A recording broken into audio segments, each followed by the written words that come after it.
Two stories about Mr. Fox. Everyone does stories about Mr. Fox, don't they? From Roald Dahl, Ben Jonson.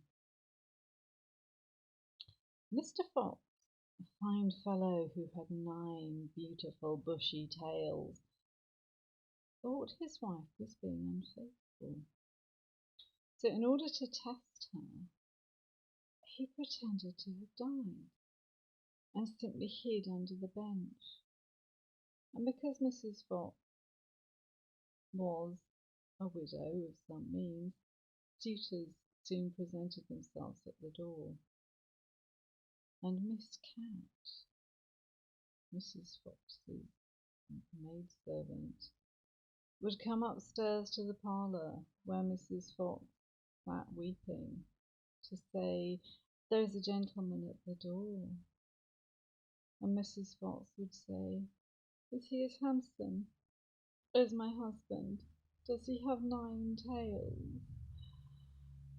And Miss Cat would say, "No, he only has the 1 tail." And so this carried on, and sometimes there were suitors with 2 tails or 4 tails, but never a suitor with 9 tails. And Mr. Fox, hiding under the bench, could hear all of this. And then one day, a young fox came to the door, who had 9 tails and was handsome, and Mrs. Fox agreed to marry him. And so a wedding was arranged and a party held.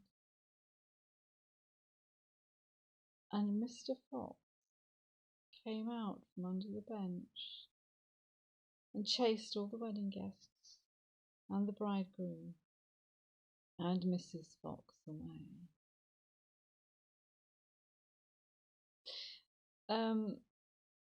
It's very reminiscent of Ben Jonson's Volpone. Ben Jonson, of course, a friend and, well, obviously a contemporary of Shakespeare, but also a friend of his, that was written early during the reign of James I.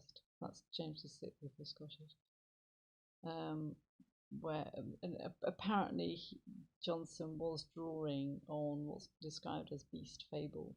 So we can kind of take that as a little bit of evidence that actually the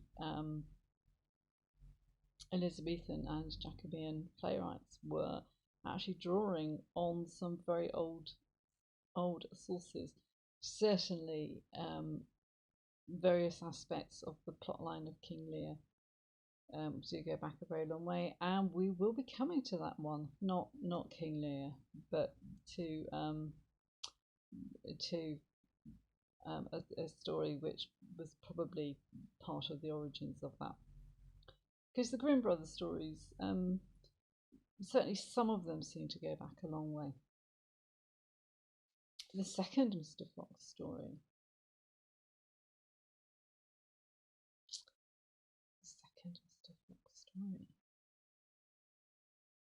Mrs. Fox,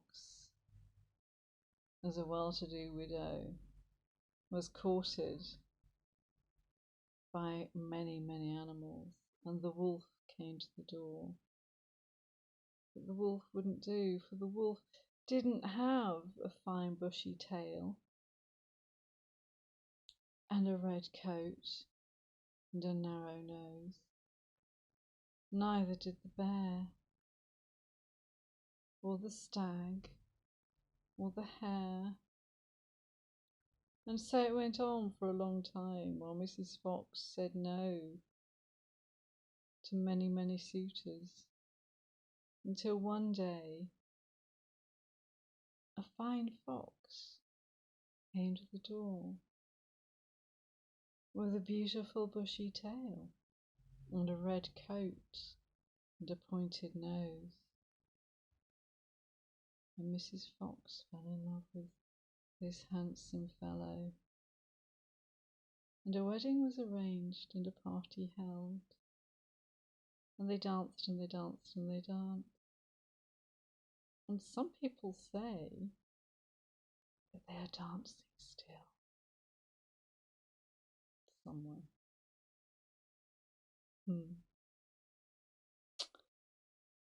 I'm not entirely sure how foxes dance, but we assume that they dance